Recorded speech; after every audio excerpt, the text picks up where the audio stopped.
رمضان کا مہینہ تو پورا معافی کا مہینہ ہے کہ دوزخ کے دروازے بند ہو جاتے ہیں، جنت کے دروازے کھول دیے جاتے ہیں، شیطان قید. آپ دیکھتے نہیں نمازی کیوں بڑھ جاتے ہیں رمضان شریف میں؟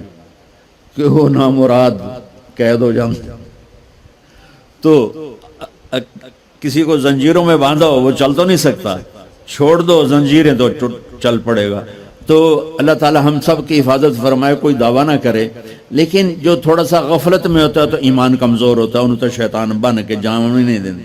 جمعے جاواں گے، جمعے کئی جمعہ بھی نہیں پڑھتے، عید تے جاواں گے کوئی عید بھی نہیں پڑھتے. یہیں یہ ایک نگینہ سینما کے مالک نے بیان کروایا تھا اور اس نے بعد میں اس سینما کو گرا دیا. آج کل وہ کینیڈا میں ہوتا ہے. تو وہ سینمے کا جو تھا نا مینیجر، وہ میرے پاس آیا، کہا مولانا آج میں پہلی نماز پڑھی ہے. وہاں ہم نے مغرب کی نماز پڑھی، اس کے بعد بیان ہوا. بیان کے بعد وہ اتنا ہنگامہ ہوا کہ رش بہت تھا تو وہاں نماز پڑھی نہیں جا سکے. ہم نے کہنے لگا، میں چل رہا تھا میرے ساتھ ساتھ، مولانا آج میں پہلی نماز پڑھی. میں نے کہا کیا مطلب؟ کہا جی یہی کہ آج زندگی دی پہلی نماز پڑھی. ہوگا راؤنڈ اباؤٹ 40-45 سال کا. میں کہا پہلی نماز؟ ہاں جی پہلی نماز. جمعہ پڑھے؟ نہیں کدی نہیں. عید؟ نہیں کدی نہیں. آج پہلی نماز توڑے پیچھے پڑھی ہے. شیطان جب قید ہوتا ہے تو زنجیریں کھل جاتی ہیں تو نمازی بڑھنا شروع ہو جاتے ہیں. اس کے بعد جو گھٹتے ہیں نا تو شیطان کی وجہ سے نہیں، اپنی عادت اور سستی کی وجہ سے. پہلے 2-3 دن بڑا جوش ہوتا ہے، پھر اس کے بعد گھٹتے ادھے کو پھر نکل جاندے ہیں، ادھے رہ جاندے ہیں. تو تراویح میں بھی پہلے پوری مسجد بھرے گی، پھر ایک صف جائے گی، پھر دوسری جائے گی، پھر تیسری جائے گی. تو بھائیو یہ رمضان آ رہا ہے، دیکھو میں ہاتھ جوڑتا ہوں. نماز 5 وقت سارا سال فرض ہے، لیکن روزے کی برکت سے کیا ہوتا ہے؟ شیطان قید ہو جاتا ہے تو وہ سارے بھاگے آ رہے ہوتے ہیں.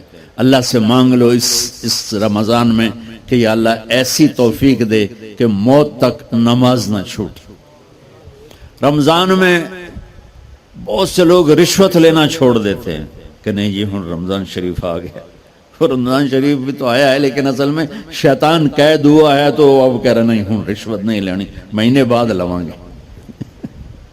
ڈنڈی مارنے والا کہتا ہے نہیں صحیح تولنا ہے، پھر رمضان تو بعد کٹھی کسر کر لواں گے. وہ کیا وجہ ہے پیچھے؟ ایک تو رمضان کی برکات ہیں، اور ایک شیطان کا قید ہونا ہے، اور ایک جنت کے دروازوں کا کھل جانا، دوزخ کے دروازوں کا بند ہونا، اللہ کے عرش کا پہلے آسمان پہ مستقل ڈیرا ڈال دینا، اور پھر اعلان کرنا ہے کوئی بخشش آنے والا ہے، کوئی معافی مانگنے والا ہے، کوئی توبہ کرنے والا ہے، کوئی جنت مانگنے والا ہے، کوئی دنیا مانگنے والا. آؤ مانگو. اور ایک فرشتہ اعلان کرتا ہے اے بھلائی کے چاہنے والے شاباش آگے بڑھ. اور دوسرا فرشتہ اعلان کرتا ہے اے برائی کے کرنے والے بس کر اور واپس آ جا، بس کر اور واپس آ جا. رمضان کا مطلب ہے جل جانا. رمضان کے لفظ کا مطلب ہے جل جانا. جلنے کا مطلب کیوں ہے اس میں؟ کہ رمضان میں اللہ سارے گناہوں سے اپنے بندوں کو پاک کر دیتا ہے اور ان کے گناہوں کو جلا دیتا ہے، جس سے وہ پاک ہو کر جو سونا آگ میں جل کے خالص ہو کے باہر آتا ہے، روزہ رکھنے والا بھوک کی آگ میں جل کے خالص ہو کے باہر آ جاتا ہے. اللہ اس کے سارے گناہ معاف فرماتا ہے. جان نال سنیں، سب سے اعلیٰ درجے کا مسلمان، میرے نبی کا جواب، جو سارا دن مصلی پہ بیٹھا رہے، جو ہر سال حج عمرہ کرے، جو مسجد سے نہ نکلے، جو رات کو قرآن پڑھے، دن میں روزے رکھے. نہیں، سنو غور سے سنو. من سلم المسلمون لسانہ ویدہ، سب سے اعلیٰ درجے کا مسلمان فیصلہ بات کا وہ ہے جو اپنے مسلمانوں کو تکلیف نہ پہنچائے، جو ہاتھ اور زبان سے کسی کو تکلیف نہ پہنچائے، وہ سب سے اعلیٰ درجے کا مسلمان ہے. سبحان، کیا بات. میرے نبی سے ایک صحابی نے پوچھا یا رسول اللہ، ہمارے محلے میں ایک خاتون رہتی ہے، رات کو تہجد پڑھتی ہے، دن میں روزے رکھتی ہے، پر اس کی زبان بہت سخت ہے، بہت بےزتی کرتی. آپ نے کہا جہنم میں جائے گی. کہا جی ایک خاتون ہے جو نہ نفلی روزہ، لیکن اس کی زبان کا بول بڑا میٹھا ہے، کہا وہ جنت میں جائے گی. تو سب سے اعلیٰ درجے کا مسلمان کون ہے جو کسی کو تکلیف نہ پہنچائے؟ پھر اس نے پوچھا ای الایمان افضل، سب سے اعلیٰ درجے کا مومن کون ہے؟ تو آپ نے فرمایا حسن الاخلاق، جس کے اخلاق اچھے ہوں وہ سب سے اعلیٰ درجے کا ایمان والا ہے. کیونکہ تکلیف نہ پہنچانا اخلاق کی ایک صفت ہے، اور اخلاق کی بے شمار اقسام. میرے نبی نے فرمایا اچھے اخلاق 360 صفات کا نام ہے. ایک صفت بھی کسی مسلمان مرد عورت کے اندر ہوگی تو جنت میں چلا جائے گا.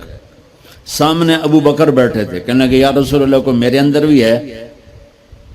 تو آپ نے فرمایا تیرے اندر ساری ہے، ساری تیرے اندر ساری. تو ابتدا بھی بتا دی، انتہا بھی بتا دی. اور عبادت بھی مسلمان کو اخلاق تک پہنچاتی ہے. اب سنو قرآن سے،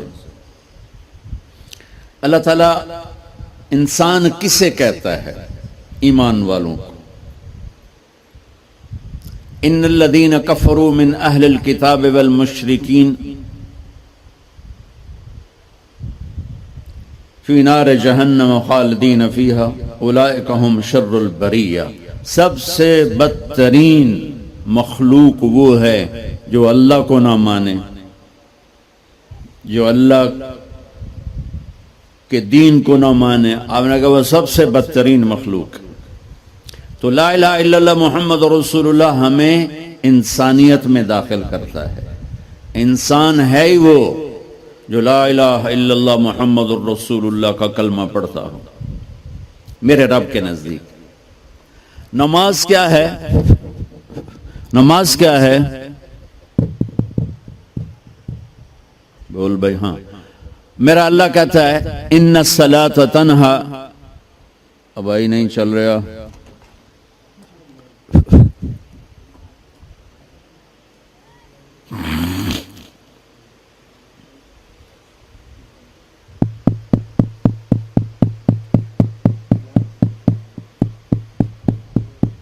تھوڑی آواز ہے.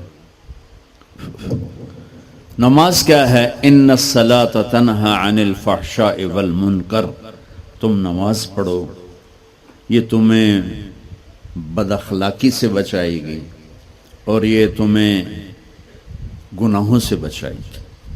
تو نماز بھی انسان کو اخلاق تک لے جا رہی، فحاشی سے بچائے گی، گناہوں سے بچائے گی، اخلاق کی طرف سفر.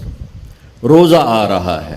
روزہ کس لیے ہے؟ کتب علیکم الصیام کما کتب علی الذین من قبلکم لعلکم تتقون. تم پر روزہ فرض کیا ہے جیسے پہلوں پہ کیا تھا تاکہ تم تقوی والے بن جاؤ. تقوی والے کون ہیں؟ وسارعوا الی مغفرۃ من ربکم وجنۃ عرضها السماوات والارض اعدت للمتقین. کہ میرے بندو دوڑو جنت کی طرف جو تقوی والوں کے لیے. متقی کون ان دن تقوی والے یا اللہ؟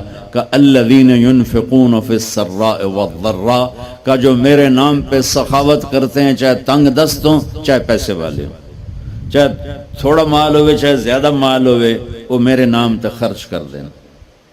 الکاظمین الغیظ، جو غصے کو پی جاتے ہیں.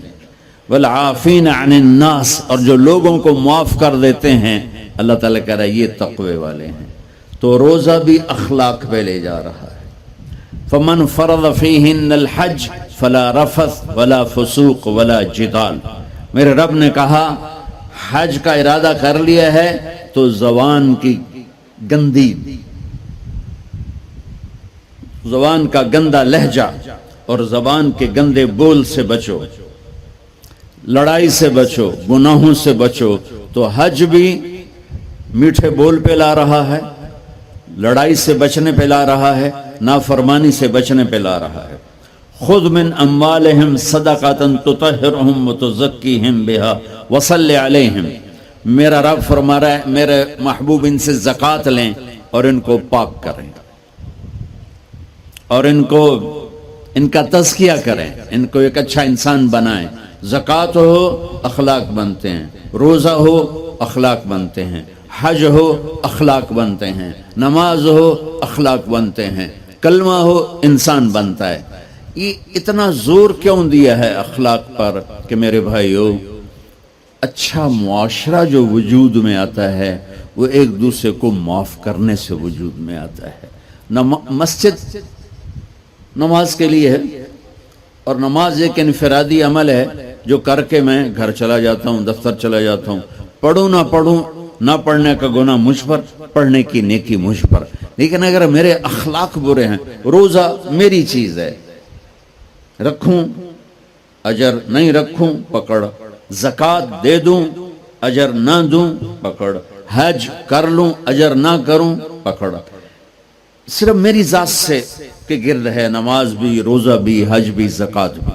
لیکن برے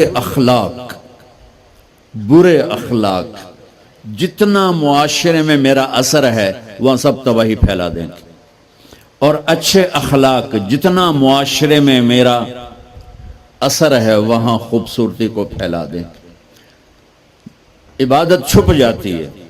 میں نے فجر پڑھی ہے کہ نہیں پڑھی آپ کو پتہ ہے؟ بولو، آپ نے پڑھی ہے یا نہیں پڑھی مجھے کوئی پتہ ہے نہیں ہے۔ لیکن یہاں بیٹھ کے اللہ نہ کرے میں فرقہ واریت کی بات کروں، آپ سب کو پتہ چلے گا کہ نہیں چلے گا کہ مولوی اگلا رہا ہے؟ اور یہاں بیٹھ کے میں محبت کی بات کروں تو آپ کو پتہ چلے گا کہ نہیں چلے گا کہ یہ محمد مصطفیٰ صلی اللہ علیہ وسلم والے اخلاق بتا رہا ہے؟ تو اخلاق چھپتے نہیں، برے ہوں یا اچھے ہوں، ظاہر ہوتے ہیں۔ اور سب سے زیادہ اس آدمی کا خاندان، جس آدمی کو بدتمیزی کی عادت ہے، وہ بیوی کے دل کو برباد کر دے گا، ماں باپ کے دل کو برباد کر دے گا، اولاد کو برباد کر دے گا، دوستوں کو، نوکروں کو برباد کر دے گا۔ اس کے نوکر سامنے کہیں گے میاں صاحب، شیخ صاحب، سیٹھ صاحب، خان صاحب، اتھے جا کے گالی کڈھن گے۔ اور جس کے اخلاق اچھے ہوتے ہیں وہ اپنے گھر کو خوبصورت بنا دیتا ہے، رشتوں کو خوبصورت بنا دیتا ہے، ملازموں کو خوبصورت بنا دیتا ہے، اپنے کاروبار کو، اپنی زندگی کو، ہر پہلو اس کا خوبصورت ہو جاتا ہے۔ اچھے اخلاق لباس کی طرح ہیں جو میرا ہر عیب چھپا لیتے ہیں، اور برے اخلاق ننگے آدمی کی طرح ہے جس کا ہر عیب سامنے آ جاتا ہے۔ اور اللہ کی رحمت اتنی طاقتور ہے کہ میرا رب فرماتا ہے، یہ تو میں نے 5 غلطیاں بتائی ہیں، لیکن میرا رب فرماتا ہے میرا بندہ میں تجھے عمر بھی دیتا ہوں، طاقت بھی دیتا ہوں، تو اتنے گناہ کر کے زمین فیصل آباد کی سے اٹھا کر آسمان کی چھت کو لگا دے، ساری دنیا گناہ گار ہو جائے نا تو آسمان کیا چاند تک بھی گناہ نہیں جا سکتے۔ اور میرا اللہ کہہ رہا ہے ایک مرد عورت اتنے گناہ کرے کہ آسمان کی چھت کو لگا دے، پھر صرف ایک دفعہ مجھے کہے یا اللہ معاف کر، تو میں سارے ہی معاف کر دوں۔ تو بھائیو یہ رات بھی معافی مانگنے کی ہے۔ تو میرے عزیز، اور رمضان شریف آ رہا ہے، اپنے دل کو کینت سے صاف کرو، بغض سے صاف کرو، نفرت سے صاف کرو، کسی سے لڑے ہوئے ہو اللہ کے واسطے صلح کر لو۔ یہ لڑنے کی جگہ نہیں ہے، محبت کر کے جاؤ تو اللہ بڑے اونچے عالی درجات نصیب فرمائے گا۔ اور اللہ تعالیٰ موقع دے تو رمضان میں ایک 3 دن تبلیغ میں اللہ کے راستے میں ضرور لگا لینا۔ تو سارے بھائی نیت کرتے ہو؟